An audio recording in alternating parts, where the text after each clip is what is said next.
outsider more than somebody from Washington. So many people now paying attention to this race, even President Obama. Have you noticed that every one of these candidates say, Obama's weak. He's Putin's kicking sand in his face. When I talk to Putin, he's going to straighten out. Just looking at him, he's going to be. And then it turns out they can't handle a bunch of CNBC moderators. President Obama not on the campaign trail, but obviously having some fun. We do want to point out something really important about this poll. This poll was conducted before the debate, only one day after the debate. So much happened in that debate. It's unclear how that will change the race. George, back to you. Okay, Tom, thanks. Donald Trump is here right now. His new book, Crippled America, How to Make America Great Again, is out today. Welcome to the studio. Thank you. Got to start out, respond to President Obama there. Well, I personally don't care too much in terms of the debate. They've been hitting me one way or another, and I guess I've been doing very well on the debates based on everything and based on polling. But I just want to have a debate. I like the debates. They can ask tough questions. I really don't care. What demands are you going to make? You said you are going to. Well, I don't think it should be. I don't think it should be 3 hours. That's one thing, and that was always my demand. And I'd like money. Frankly, the networks are making a fortune. You're going to love to hear this, but the networks are making a fortune with the debates. I'd like to see the wounded warriors and the veterans get some of the profits, because we're going in. We get nothing, and that's fine, but they're getting tremendous rate, 25 million people. So nothing else out on the stump. You've talked about having only Republican moderators. Look, I just want to answer the questions and be done with it, and frankly, we're doing well. As far as President Obama saying what he said, he can't handle the country. He's doing a terrible job running the country, so he may say the Republicans don't get along on a debate, and it's not us. We're being asked very rude questions, many of them directed at me, to be honest with you, but he's having a hard time. Not a hard time. He cannot handle the country. He is doing a terrible, terrible job. How do you handle Ben Carson? Second national poll out this morning showing him in the lead. You're still ahead in places like New Hampshire, but how do you explain his surge? I'm now ahead in Iowa as of this morning, and that poll was not done after the debate. I think after the debate you'll see something different. But look, I've been in the lead or close to the lead from the beginning. It's going to be maybe tight, and I like Ben. I like a lot of the other candidates too. Some I don't like, to be honest with you. How do you stop Ben? I think that Ben just doesn't have the experience. Hey, look, I'm going to make the greatest deals you've ever seen on trade. We're going to run the military properly. I'm going to take care of the vets. Ben can't do those things. Ben cannot deal on trade. Ben cannot deal with... It's not his thing, George. You're born with it. It's not his thing. He hasn't got the temperament for it. It's not the right thing for him. And there are right things for him. But when you see China, these are fierce people in terms of negotiation. They want to take your throat out. They want to cut you apart. These are tough people. I've dealt with them all my life. In your book, you call China an enemy. Why is it okay to do business with an enemy? Because it's an economic enemy, because they've taken advantage of us like nobody in history. It's the greatest theft in the history of the world, what they've done to the United States. They've taken our jobs, from us, George. why is it okay to do business with them? Well, we can do it, but we're going to turn it around. We're going to end up making money from them. We're losing in terms of balance of payments, in terms of anything you want to do with trade. We're losing almost $400 billion a year with China. Nobody can turn that. You look at corporate inversions where companies are leaving the United States, taking employees. I'm the only one that can do that. The other candidates I was talking to, they don't even know what corporate inversion is. You say that Hillary Clinton doesn't want to run against you, but here's what she's saying on the stump. I have to say, if he emerges, I would love to debate him.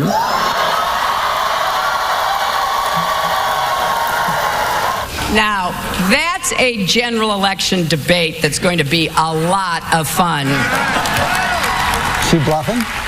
She's bluffing. Yeah, she's bluffing. Look, I know her well. She's done a terrible job as you know, Secretary of State. The world blew up around her, and then she's got all of the other problems. I think Bernie Sanders is gone now because he gave up a very important thing with emails. When he did that, I said, when it happened, I said, that's a great soundbite. If you hear people clapping in the audience a little bit, I said, he just bought 2 minutes, but he gave up his campaign. She's the nominee, are you? In my opinion, she's the nominee unless she gets indicted. How about you?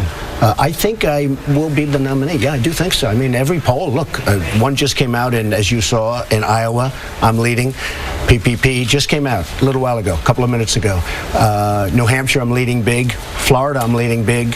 South Carolina, I'm leading big. I don't know. I mean, who knows am I going to be, but I think I'm going to be. A lot of Democrats I talk to think Marco Rubio is the toughest nominee for the Republicans. Why are they wrong? I don't see it. I don't see it. I'm not a fan. And you know what? I'm doing this. You said he's overrated. I think he's overrated.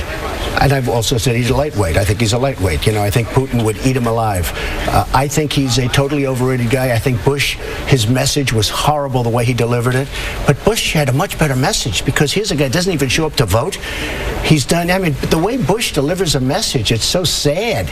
But he had the message to deliver. If I'm talking about him not showing up to vote, if I'm saying that he's weak on immigration, you know, he's very weak on, he was a member of the Gang of Eight. That's the Gang of Eight. You know what they were? That was Schumer and a whole group of people.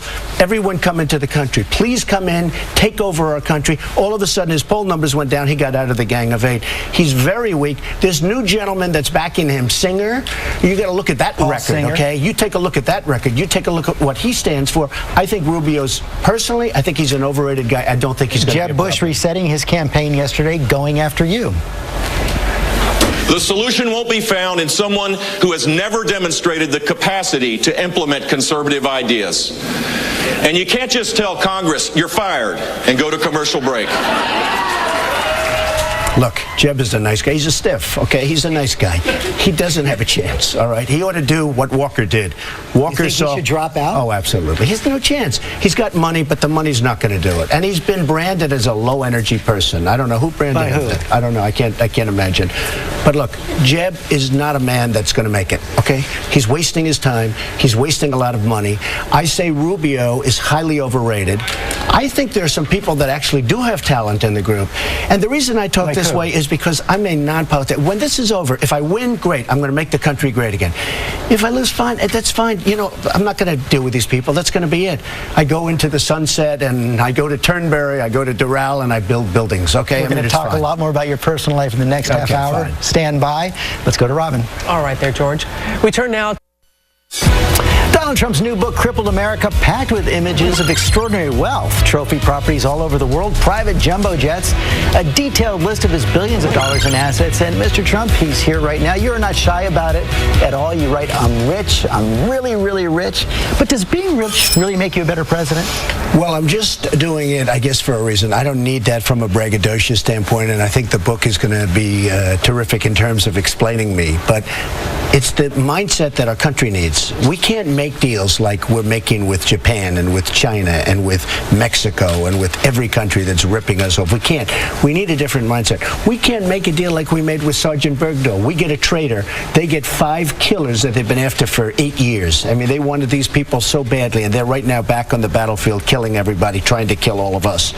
And we can't make those deals. 5 for 1. We get a traitor. They get 5 people they wanted. We can't continue to do that. And part of the purpose of the book, I mean, it does show my assets, which really nobody knew until I actually did a filing, and people were very impressed. Remember the file, they said, oh, he'll never file. Maybe he's not as rich as we think. Has nothing to do with rich. But it turned out I was much stronger and much richer than anybody even knew. I built a great company. We have to use that mindset, George, on straightening out our nation. We owe $19 trillion, and we're going up. The last budget is a total disaster. It's only going in one direction. It's going up, and we're going to be grease on steroids if we don't do something fast. You also open up about your personal life in the book. You said you were a better father than a husband, suggests your marriage has failed, at least in part because of your work. So what did you learn from that, and what do you want voters to know about Donald Trump, the man?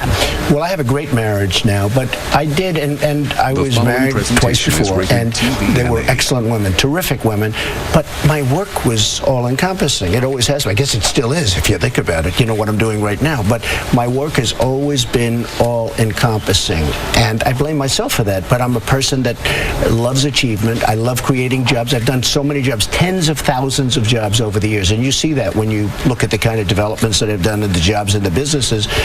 But I've employed tens of thousands of people over the years. Today, and we just got it, I won in Nevada with the Hispanic vote. I have thousands of Hispanics working for me. They love me. I love them. They're unbelievable people. And I I think I'm going to win the Hispanic vote. But it talks about a lot of this in the book. But what it really talks about is a mindset. It's a mindset. It's also how to do it, because a lot of people want to know, how do you do this and how do you build a company, et cetera, et cetera.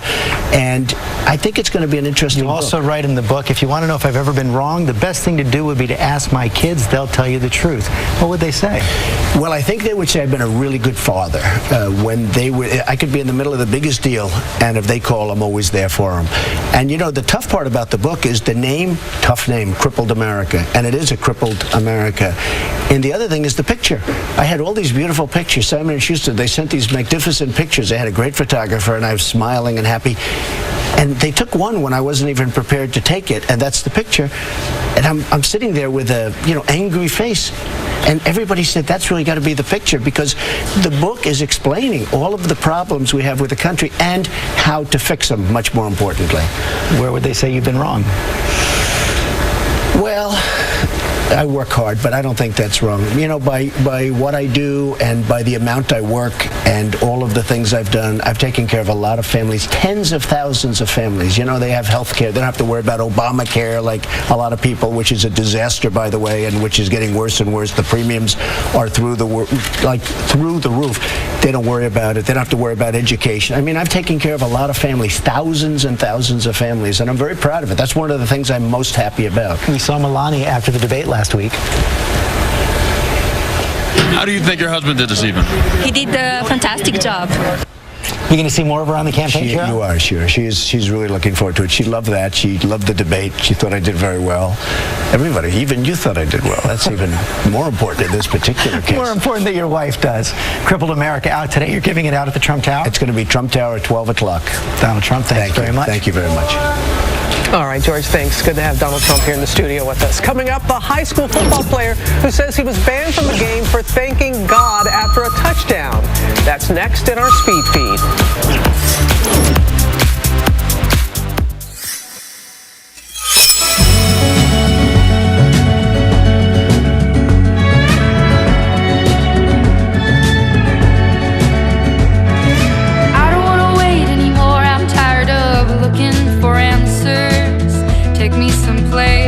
There's music and there's laughter. Gotta keep on going, looking straight out on the road. Can't worry about what's behind you, what's coming for you further up the road. Try not to hold on to what is gone. I try to do right what is wrong.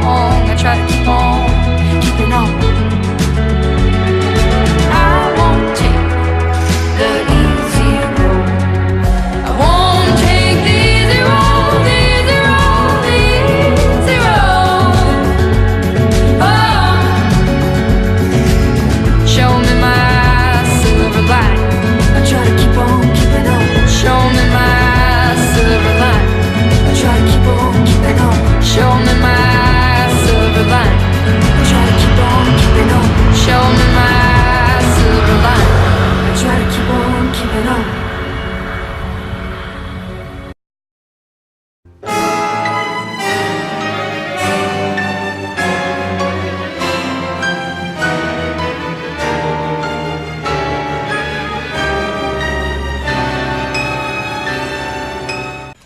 What do you want?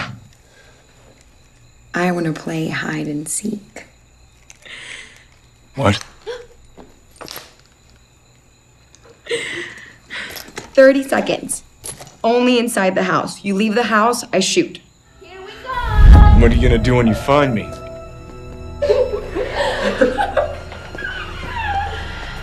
Evan. Can't hide from us. Here we come.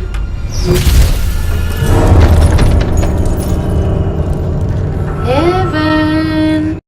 First trimester pregnancy collapsed on scene.